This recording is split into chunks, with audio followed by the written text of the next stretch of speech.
అందరికీ నమస్కారం. శ్రీనివాస్ చెప్పే కథలకు మీ అందరికీ స్వాగతం. ఇప్పుడు మనం వినబోయే సీరియల్ కొమ్మూరి సాంబశివరావు గారు రచించినటువంటి లాకెట్ మర్మం 3వ భాగం. మరి సీరియల్లోకి వెళ్దామా? ఆ ముసలామె కొడుకుని ఎన్నో ప్రశ్నలు అడగాలనుకుంది. కానీ తన ప్రశ్నలకు సమాధానం చెప్పే స్థితిలో లేడని ఆమె వంట ఇంట్లోకి వెళ్ళింది. 15 నిమిషాల తర్వాత Prasad MG sports car start చేసి వీధిలోకి వెళ్ళాడు. ఇక చెంగల్పట్ రైలు స్టేషన్ ఆవరణలో కారు ఆపి తిన్నగా సెకండ్ క్లాస్ వెయిటింగ్ రూమ్లోకి వెళ్ళాడు రాజు. అతని చేతిలో ఒక తోలు పెట్టే ఉంది. వెయిటింగ్ రూమ్లో జనం లేరు. అక్కడ కాపలా ఉన్న మనిషి చేతిలో ₹1 పెట్టి, ఈ రాత్రి నేను ఇక్కడ పడుకుంటాను అన్నాడు. రూపాయి చూడగానే కాపలా మనిషి తల ఊపి, ఫ్యాన్ వేయనా సార్ అన్నాడు. ఫ్యాన్ కిందకి ఈజీ చైర్ లాక్కుని పడుకున్నాడు రాజు. 10 నిమిషాల తర్వాత వెయిటింగ్ రూమ్లోకి ఒక మనిషి వచ్చి కుర్చీలో కూర్చున్నాడు. ఒకసారి అటు ఇటు చూసి దరిదాపుల్లో ఎవరూ లేరని నిశ్చయించుకుని రాజు వైపు తిరిగి, మిస్టర్ రాజు అన్నాడు. రాజు తల ఊపాడు. నా పేరు వేణుగోపాల్, పోలీస్ ఇన్స్పెక్టర్ని. మీకు కావాల్సిన సహాయం చేయమని ఆర్డర్ వచ్చింది అన్నాడు. రాజు ఆ పోలీసు ఉద్యోగి అరగంట సేపు మాట్లాడుకున్నారు. తర్వాత పోలీసు ఉద్యోగి వెళ్ళిపోయాడు. రాజు నిద్రపోయి సూర్యోదయం కాకమునిపే నిద్ర లేచాడు. కాలకృత్యాలు ముగించుకుని అక్కడి నుంచి బయలుదేరాడు. బజారు వీధిలోంచి కలెక్టర్ ఆఫీస్ మీదుగా ట్రంక్ రోడ్డు చేరుకున్నాడు. అతను ట్రంక్ రోడ్డు మీదకి వెళ్ళటం, సూర్యోదయం కావటం ఒకేసారి జరిగాయి. ఒక చేత్తో తోలు పెట్టే గట్టిగా పట్టుకుని రెండో చేయి ప్యాంటు జేబులో పెట్టుకుని చకచకా నడవసాగాడు రాజు. గడ్డి మోపులతో బళ్ళు, పాలబిందెలతో సైకిళ్ల మీద మనుషులు, బస్తాలతో లారీలు, కంబళ్ళు కప్పుకొని కాలినడకన వెళుతున్న పల్లెటూరి జనం రాజుకి ఎదురవుతున్నారు. ఏ ఊరు, ఎక్కడికి వెళ్తున్నారు అని అమాయకంగా అడిగే వాళ్ళకి సమాధానాలు చెప్తూ నడుస్తున్నాడు రాజు. వరి చేల మీద నుంచి చల్లని గాలి వీస్తోంది. రోడ్డు పక్కన ఉన్న గడ్డి మీద మంచు బొట్లు ముత్యాల్లాగా మెరుస్తున్నాయి. సూర్యుడు అర్జెంటు పనున్నట్టు అతి తొందరగా ఆకాశం మీదకి ఎగబాకుతున్నాడు. రాజు చకచకా నడుస్తున్నాడు. ఎండెక్కింది. రోడ్డు మీద జనసంచారం తగ్గిపోయింది. ఏ అరగంటకో ఒకసారి ఒక బండి ఎదురవుతోంది. అప్పుడప్పుడు వెనక నుంచి ఒక లారీయో బస్సో వస్తోంది. 15 నిమిషాలకు ఒకసారి రాజు పక్క నుంచి ఒక కారు దూసుకుంటూ పోతోంది. ఆ కారు రాజును దాటగానే అందులో ఉన్న మనుషులు కాలుతున్న సిగరెట్ ఒకటి గిరాటు వేస్తున్నారు. దాన్ని బట్టి అది పోలీస్ కారని, అందులో మఫ్టీలో ఉన్న పోలీసులున్నారని రాజుకు తెలుస్తోంది. రాజు దాదాపు 15 మైళ్ళు నడిచాడు. 11 గంటలైంది. హంతకుడి జాడ లేదు. ఎండ తీవ్రంగా ఉంది. రాజుకు చెమటలు కారిపోతున్నాయి. కళ్ళు మండుతున్నాయి. మధ్య మధ్య ఆగి వాటర్ బ్యాగ్ మూత తెరిచి నీళ్లు తాగి కొంచెం నీళ్లతో మొహం తడుముకుంటున్నాడు. 12 గంటలైంది. రోడ్డు దాదాపు 1/2 మైలు దూరం వంపులు లేకుండా తిన్నగా కనపడుతోంది. రోడ్డు కొంచెం దూరంలో పెద్ద పెద్ద చెట్లున్నాయి. నీళ్ల వసతి లేకపోవటం వల్ల, చవిటి నేల కావటం వల్ల రోడ్డు పక్కన నీడనిచ్చే చెట్లేమీ లేవు. రోడ్డుకు 2 వైపులా కనుచూపు మేర వరకు బీడు నేల పరుచుకుని ఉంది. 3 నిమిషాల కింద తన పక్కగా పోలీస్ కారు ఒకటి వెళ్ళింది. 1 గంట వరకు ఆ రోడ్డు మీద అలా నడవమని హంతకుడు చెప్పాడు. ఇంకో గంట ఉంది. ఆలోగా హంతకుడు తనను కలుసుకుంటాడు. అతన్ని ఎలా పట్టుకోవాలో రాజు ఆలోచిస్తున్నాడు. తనకెదురుగా వస్తున్న గడ్డి మోపు బండిని చూశాడు కానీ అతని మనసు ఎక్కడో ఉంది. ఆ బండి రాజును దాటి వెళ్ళిపోయింది. ఆ బండి మీద నుంచి వెనకాల ఎవరో చేతులెత్తు, కదలక అనటం రాజు విన్నాడు. రాజు ఉలిక్కిపడి చేతులెత్తాడు. ఆ కంఠస్వరం విచిత్రంగా వినిపించింది. మనిషి మాట్లాడుతున్నట్లు లేదు. కఠినంగా, క్రూరంగా ఉంది ఆ కంఠస్వరం. అతను రాజు వెనకకొచ్చి పిస్తోలు రాజు వీపు కానించి పెట్టాడు. రెండో చేత్తో రాజు చేతిలో ఉన్న తోలు పెట్టె లాగుతున్నాడు. నిజానికి ఆ తోలు పెట్టెలో 2 పాత బట్టలు, 2-3 రాళ్ళు తప్ప ఏమీ లేవు. తన దగ్గరకు వచ్చిన హంతకుడిని చూడనైనా చూడకుండా పోనివ్వటం రాజుకి ఇష్టం లేదు. పిస్తోలు వీపు కానించిన మాత్రాన బెదిరిపోయే మనిషి కాదు రాజు. తన చేతిలోంచి పెట్టె లాక్కునేందుకు హంతకుడు ప్రయత్నిస్తూ ఉండగా రాజు చటుక్కున వెనక్కి తిరిగాడు.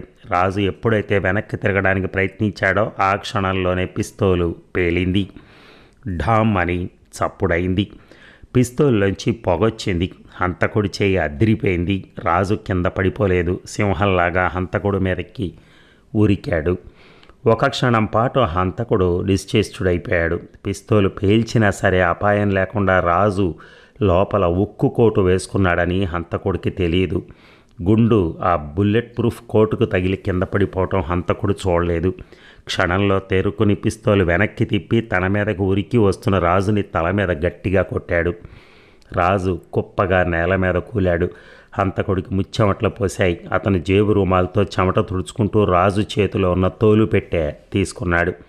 అంతలో వెనక కారు వస్తున్న చప్పుడు వినిపించింది. అది పోలీస్ కారని, అందులో మఫ్టీలో ఉన్న పోలీసులు ఉన్నారని హంతకుడికి తెలుసు.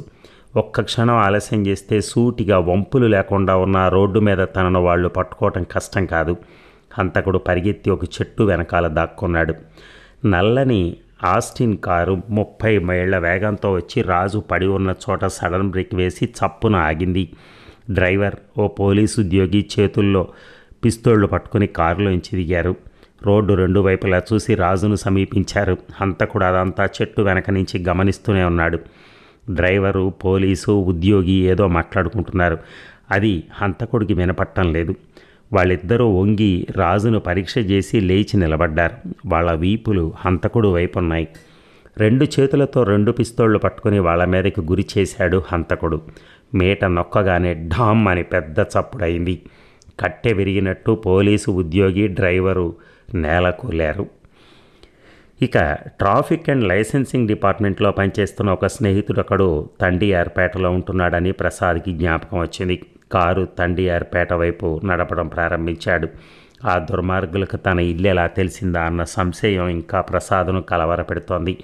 ఆ ముసలతనికి తన పేరు చెప్పలేదు, తను ఎక్కడుంటున్నది చెప్పలేదు. ఆ రెండో మనిషితో తను అసలు మాట్లాడనే లేదు. తన ఇల్లు వాళ్ళు ఎట్లా తెలుసుకున్నారు? టెలిఫోన్ నెంబర్ చూసి తెలుసుకున్నారా? అది మాత్రం ఎలా సంభవం? తన పేరు తెలిసి ఉంటే టెలిఫోన్ డైరెక్టరీలో వెతికి తన చిరునామా తెలుసుకోవచ్చు. తన పేరు వాళ్ళకి తెలియదే. తన కారు నెంబర్ చూసి ఆ నెంబర్ను బట్టి తన చిరునామా తెలుసుకున్నారా? అది మాత్రం ఎలా సంభవం? కారు నెంబర్ని బట్టి రాత్రికి రాత్రి తను ఎక్కడుంటుంది ఎలా తెలుసుకోగలుగుతారు? పగలైతే లైసెన్స్ ఆఫీస్కి వెళ్ళి కనుక్కున్నారేమో అనుకోవచ్చు. అర్ధరాత్రి పూట ఎలా కనుక్కోగలరు? అయితే తన ఇల్లు ఎలా తెలిసింది వాళ్ళకి? తనకు తెలియకుండా ఆ అమ్మాయే టెలిఫోన్ చేసిందా? ఎందుకు చేస్తుంది? వాళ్ళ నుంచి తప్పించుకునేందుకు అంత తాపత్రయపడ్డ మనిషి తను ఎక్కడున్నది వాళ్ళకెందుకు చెప్తుంది? చటక్కన ప్రసాద్కి ఇంకో ఆలోచన తట్టింది. రాత్రి వాళ్ళు తను చూడకుండా తన కారును వెంబడించి తన ఇల్లు తెలుసుకున్నారేమో అని అనుమానం కలిగింది. కానీ తన అనుమానానికి ఆధారం లేదు అనిపించింది. తను బయలుదేరిన అరగంటకు కానీ వాళ్ళు కారు బయలుదేరి ఉండటానికి వీల్లేదు. ఆ ట్రంక్ రోడ్డు మీద తనను కారు వెంబడిస్తూ ఉంటే తను తప్పకుండా తెలుసుకుని ఉండేవాడు. కారు ఏది కూడా తనను వెంబడించలేదు. మరి తన ఇల్లు వాళ్ళు ఎట్లా తెలుసుకున్నారు? ప్రసాద్ బుర్ర వేడెక్కిపోయింది. మరో ఆలోచన తట్టింది. మద్రాసులో ఉన్న వాళ్ళ మనిషికి ఎక్కడి నుంచన్నా టెలిఫోన్ చేసి మద్రాస్కి ట్రంక్ రోడ్డు మీద ఒక ఎర్రని ఎంజీ స్పోర్ట్స్ కారు వస్తుంది, అందులో ఒక అతను ఒక అమ్మాయి ఉంటారు, అతను కారు డ్రైవ్ చేస్తూ ఉంటాడు, ఆ కారును వెంబడించి అది ఎక్కడికి వెళ్ళేది తెలుసుకోమని చెప్పారేమో. మద్రాసు చేరుకున్న తర్వాత దూరంగా తనకు కారుని ఏ కారైనా వెంబడించి ఉంటే అది తను గమనించి ఉండకపోవచ్చు. తను వచ్చిన రోడ్డు మీద చాలా కార్లు కనిపించాయి. వాటిలో ఏదైనా తనను వెంబడిస్తుందేమో అన్న ఆలోచన అప్పుడు రాలేదు తనకి. అవును, అలాగే జరిగి ఉండాలి. కనుక ఆ ఇద్దరూ కాక వాళ్ళ మనిషి ఇంకొకడు మద్రాసులో ఉండి ఉండాలి. ప్రసాద్ ఇలా ఆలోచిస్తూ ఉండగానే కారు తండియారుపేట చేరుకుంది. ప్రసాద్ తన స్నేహితుడింటి ముందు కారు ఆపాడు. ఆ స్నేహితుడు ఆశ్చర్యపోయి, ఇంత తెల్లారే వచ్చావేమిటి అన్నాడు. ప్రసాద్ చెప్పాడు, MSY 99897 నెంబర్ కారు ఎవరిది, ఆ కారు సొంతదారు ఎక్కడుంటున్నాడు మొదలైన వివరాలు వెంటనే కావాలి, అవి తెలుసుకొని నాకు చెప్పగలవా అడిగాడు. ఆ స్నేహితుడు చేతి గడియారం చూసుకుని 10 గంటలకు ఆఫీస్ తెరుస్తారు, ఆఫీస్కి రా, కనుక్కొని చెప్తాను అన్నాడు. థ్యాంక్స్, నాకు ఇప్పుడు వేరే పనేమి లేదు, ఇక్కడే ఉంటాను, ఇద్దరం కలిసి వెళ్దాం ఆఫీస్కి అన్నాడు ప్రసాద్. ఆ స్నేహితుడు స్నానం చేసి భోజనం ముగించి డ్రెస్ చేసుకుని వచ్చేంతవరకు ప్రసాద్ ఓపిక్గా కాచుకుని ఉన్నాడు. అతను రాగానే కారెక్కించుకుని తిన్నగా ఎగ్మూర్లో ఉన్న ట్రాఫిక్ అండ్ లైసెన్సింగ్ డిపార్ట్మెంట్ ఆఫీస్కి వెళ్ళారు. ఆ స్నేహితుడు ఆఫీసులోకి వెళ్ళి గుమస్తాని పిలిచి ఆ కారు నెంబర్ ఒక కాగితం మీద రాసి ఇచ్చి ఆ కారు ఎవరిదైంది, అతని చిరునామా తెలుసుకురమ్మని పంపించాడు. 10 నిమిషాల్లో ఆ వివరాలు తెలుసుకుని గుమస్తా వచ్చాడు. తనకెదురుగా కూర్చునున్న ప్రసాద్కి వివరాలు రాసిన కాగితం అందించాడు అతని స్నేహితుడు. థ్యాంక్స్, మళ్ళీ కలుసుకుంటాను అని ప్రసాద్ లేచాడు. ఏమిటి గొడవంతా, ఏమిటో చెప్పరాదు అన్నాడు అతను నవ్వుతూ. తర్వాత చెప్తాను. ఎవరన్నా అమ్మాయా? ప్రసాద్ నవ్వి బయటికి వెళ్ళి కారు ఎక్కాడు. జేబులోంచి కాగితం తీసి MS 99897 నెంబర్ కారు యజమాని పేరు, అతని చిరునామా ఒకసారి చూశాడు. S Sriramulu, BABL advocate, 97 Bells Road, Triplicane అని రాసుంది. చిరునామా కంఠస్థం చేసుకుని ఆ కాగితం మళ్ళీ జేబులో పెట్టుకున్నాడు. ట్రాఫిక్ ఆఫీస్ ఆవరణలోంచి అతని కారు పూనమల్లి హై రోడ్ మీదకి వచ్చింది. కుడి పక్క నుంచి ఏమైనా బళ్ళు వస్తున్నాయేమోనని వంగి చూశాడు. తన కారు వెనకే వస్తున్న మరో కారు ప్రసాద్ కంటపడ్డది. చటక్కన అతనికి ఏదో స్ఫురించింది. క్రితం రాత్రి ట్రంక్ రోడ్డు మీద ఆ సంఘటన జరిగినప్పుడు తను చూసిన కారే ఇది. ప్రసాద్ తన కారు ఆపాడు. ఆ రెండో కారు తన పక్క నుంచే వెళ్ళింది. తన స్నేహితుడిని ఎక్కించుకుని తండియారపేట నుంచి ట్రాఫిక్ ఆఫీస్కి వస్తున్నప్పుడు బ్రాడ్వేలో తన వెనకే ఈ కారు రావటం తను చూశాడు. కానీ అది తనను వెంబడిస్తోంది అనే అనుమానం కలగలేదు. అప్పుడు అది తన వెనకే ట్రాఫిక్ ఆఫీస్కి వచ్చి తను బయలుదేరగానే అది బయలుదేరింది. అంటే ఆ కారు తన కారును వెంబడిస్తోందన్నమాట. సందేహం లేదు. ప్రసాద్ నవ్వుకున్నాడు. ఆ కారు నెంబరు ప్రసాద్ సరిగా చూడలేదు. అది నల్లని ఫోర్డ్ కారు. అటువంటి కార్లు మద్రాసులో ఎన్నున్నాయో. ఆ కారు తనను వెంబడిస్తుందని నిశ్చయం చేసుకునేందుకు చటక్కున ఒక ఉపాయం ఆలోచించాడు. తన కారు స్పీడ్గా తోలాడు. పూనమల్లి హై రోడ్డు మీద ఉన్న స్కూల్ ఆఫ్ ఆర్ట్స్ దాకా వెళ్ళి ఎగ్మూర్ స్టేషన్ చేరుకుని కారు ఆపాడు. స్టేషన్లోకి వెళ్ళి చూస్తూ నిల్చున్నాడు. ఆ ఫోర్డ్ కార్ ఎగ్మూర్ స్టేషన్ దాటి కొంచెం దూరం వెళ్ళి వెనక్కి తిరిగి స్టేషన్లోకి వచ్చింది. తన కారు పక్కనున్న 2 ట్యాక్సీల పక్కన నిలిచింది. ఆ ఫోర్డ్ కారు తనను వెంబడిస్తోంది అని నిశ్చయంగా తెలిసింది ప్రసాద్కి. ఆ కారులో ఉన్న మనుషులు ఎవరో తను చూడాలి. రాత్రి ట్రంక్ రోడ్డు మీద సంఘటన జరిగినప్పుడు తనకు తటస్థించిన 2 మనుషులు ఈ కారులో ఉన్నారేమో తెలుసుకోవాలి. చకచగా ప్రసాద్ రోడ్డు మీదకి నడిచి తనను వెంబడించిన ఫోర్డ్ కారు దగ్గరికి వెళ్ళాడు. ప్రసాద్ వస్తూ ఉండడం చూసి ఫోర్డ్ కారులో ఉన్న వాళ్ళు కారు స్టార్ట్ చేసి తుర్రుమని వెళ్ళిపోయారు. అంత సులభంగా వాళ్ళు తప్పించుకుపోయినందుకు ప్రసాద్ తనను తాను తిట్టుకుంటూ వెళ్ళి కారు ఎక్కాడు. వచ్చిన దారినే బయలుదేరాడు. వెనకొస్తున్న కార్లను అద్దంలోంచి పరీక్షగా చూస్తున్నాడు. ఆ నల్లని ఫోర్డ్ కారు 100 గజాల దూరంలో వస్తోంది. ఎడమ వైపున్న ఒక సందులోకి కారు తిప్పి బ్రేక్ వేసి కారులోంచి దిగాడు. వెనక వస్తున్న ఫోర్డ్ కారు తన దగ్గరికి రాగానే దాన్ని ఆపి తనను ఎందుకు వెంబడిస్తోంది కనుక్కోవాలనుకున్నాడు ప్రసాద్. కానీ అది ఆగకుండా తిన్నగా వెళ్ళిపోయింది. ఆ కారులో ఉన్న వాళ్ళని గుర్తుపట్టడానికి వీలు లేకుండా చాలా స్పీడ్లో వెళ్ళింది అది. ప్రసాద్ మళ్ళీ కారు స్టార్ట్ చేసి సెంట్రల్ వరకు వెళ్ళి మౌంట్ రోడ్డు వైపు తిరిగాడు. అద్దంలోంచి వెనక వస్తున్న కార్లను చూస్తున్నాడు. కొంచెం దూరంలో ఆ ఫోర్డ్ కారు వస్తూ ఉండడం కనిపించింది. నీడల తను ఎక్కడికి వెళ్తే అక్కడికి అది తనను వెంబడిస్తోంది. ఆ కారులో ఉన్న వాళ్ళు వెంబడించడంలో బాగా ఆరితేరిన వాళ్ళై ఉండాలి. తనకు చిక్కకుండా తనను వెంబడిస్తున్నారు. వాళ్ళెవరో తెలుసుకునేందుకు ప్రయత్నించి ఇక ప్రయోజనం లేదని ప్రసాద్ నిశ్చయించుకున్నాడు. చాకచక్యంతో తను వాళ్ళని ఎలాగైనా తప్పించుకోవాలి. మౌంట్ రోడ్ రౌండ్ టానా పార్కులో కారు ఆపాడు. కారు దిగి ఎదురుగా ఉన్న హోటల్లోకి వెళ్ళి కూర్చున్నాడు. ఆ నల్లని ఫోర్డ్ కారు కూడా రౌండ్ టానా పార్కులో ఆగింది. అందులోంచి ఎవరూ దిగలేదు. తను పార్కులోకి వెళ్తే అది వెళ్ళిపోతుంది. అందుకని ప్రసాద్ తన కారు దగ్గరికి వెళ్ళదలుచుకోలేదు. హోటల్లోంచి బయటికి వస్తున్న ఒక స్టూడెంట్స్ జట్టులో కలిసిపోయి ప్రసాద్ హోటల్లోంచి బయటకు వచ్చాడు. వాళ్ళ మధ్య పేవ్మెంట్ మీద నడవసాగాడు. విక్టరీ హౌస్ బస్టాండ్ వరకు వెళ్ళి అప్పుడే అక్కడికి వచ్చిన బస్సులో ఎక్కాడు. ఓ కంటితో రౌండ్ టానాలో ఉన్న ఫోర్డ్ కారు చూస్తూనే విక్టరీ హౌస్ దగ్గరికి నడిచాడు. తను చూస్తున్నంతవరకు ఎవరూ దిగలేదు కనుక తనని ఎవరూ వెంబడించడం లేదని నిశ్చయించుకున్నాడు. 2 స్టాపుల తర్వాత బస్సు దిగి వెంటనే ట్యాక్సీ ఎక్కాడు. బెల్స్ రోడ్ మలుపులో ట్యాక్సీ దిగి ట్యాక్సీకి డబ్బిచ్చి పంపేశాడు. ఆ రోడ్డుకు ఒకవైపే ఇళ్లున్నాయి, రెండో వైపు ప్రహరీ గోడ ఉంది. ఆ గోడ పక్కగా పేవ్మెంట్ మీద ఇళ్ల నెంబర్లు చూస్తూ నడిచాడు. 797 నెంబర్ ఇల్లు చూడగానే ప్రసాద్ ఒళ్ళు పులకరించింది. ఎస్ శ్రీరాములు, BABL అడ్వకేట్ అని బోర్డు తగిలించింది. గేటుకు ముందు ఒక కారు ఆగి ఉంది. దాని నెంబరు MSY 99897. క్రితం రాత్రి ట్రంక్ రోడ్డు మీద సౌకు తోపు దగ్గర తను చూసిన కారు అదే, సందేహం లేదు. ప్రసాద్ ఆ ఇంటి ముందు ఆగకుండా కొంచెం దూరం నడిచాడు. జేబులో ఇచ్చి సిగరెట్ తీసి వెలిగించాడు. తను ఇంట్లోకి వెళ్ళటమా వెళ్ళకపోవటమా, వెళ్ళి ఏం చేయాలి? తను రాత్రి కలుసుకున్న ముసలి మనిషేనా ఈ అడ్వకేట్, లేక తనకు పిస్తోల్ చూపించిన రెండో మనిషి? తను లోపలికెళ్ళి ఏమని అడగాలి? రాత్రి నా ఇంట్లో పడుకున్న మీ అమ్మాయిని ఎవరో ఎత్తుకుపోయారు, మీకు ఆ విషయం తెలుసా అని అడిగితే ఆ అమ్మాయి నిజంగా ఆయన కూతురే అయితే తను జోక్యం కల్పించుకున్నందుకు అతను ఏ అఘాయిత్యమైనా చేయొచ్చు. మహా రక్షించే వాళ్ళగా తీసుకువెళ్ళిన వాడివి జాగ్రత్తగా చూసుకోవద్దా అని తనను తిట్టచ్చు. ఏమైనా కానీ ధైర్యం చేసి ఇంట్లోకి వెళ్ళి ఆరా తీయాలని నిశ్చయించుకున్నాడు. వెనక్కి తిరిగి కొంచెం నడిచి 797 ఇంటి పక్కనున్న కిళ్ళీ కొట్టు దగ్గర ఆగాడు. గోల్డ్ ఫ్లాగ్ ప్యాకెట్ కొట్టుకొని 10 రూపాయల నోటు ఇచ్చాడు. చిల్లర లేదని చెప్పాడు కొట్టతను. పోనీలే, ఈ నోటు నీ దగ్గరే ఉంచు, ఈ పక్కింట్లోకి వెళ్తున్నాను, 15 నిమిషాల్లో తిరిగి వస్తాను, ఆలోగా చిల్లర తెప్పించు అన్నాడు ప్రసాద్. సరే సార్, మా అబ్బాయి ఇప్పుడే వస్తాడు, వాడు రాగానే చిల్లర తెప్పిస్తాను అన్నాడు కొట్టతను. ప్రసాద్ సిగరెట్ వెలిగించి ఇంకో విషయం అన్నాడు. కొట్టతను తలెత్తి చూశాడు. ప్రసాద్ తన చేతి గడియారం తీసి అతనికి ఇచ్చాడు. ఇది నీ దగ్గర ఉంచు, టైం చూస్తూ ఉండు, 15 నిమిషాల్లో ఇంట్లో నుంచి బయటకు రాకపోతే పోలీసులకు టెలిఫోన్ చేసి నేను ఈ ఇంట్లోకి వెళ్ళానని, 15 నిమిషాల్లో ఇంట్లో నుంచి బయటకు రాకపోతే పోలీసులకు ఫోన్ చేయమన్నానని చెప్పు. నేను రాకపోబట్టి ఫోన్ చేస్తున్నానని, పోలీసులు వెంటనే ఇక్కడికి రమ్మని చెప్పు. ఆ కొట్టతను ఆ మాటలు ఆశ్చర్యంతో విని, పోలీసులా? ఎందుకు సార్ అన్నాడు. నీకు తెలియదులే, నేను చెప్పినట్టు చేసావా? నాకు ఆ నోటు మార్చి చెల్లని ఇవ్వనక్కర్లా అన్నాడు ప్రసాద్.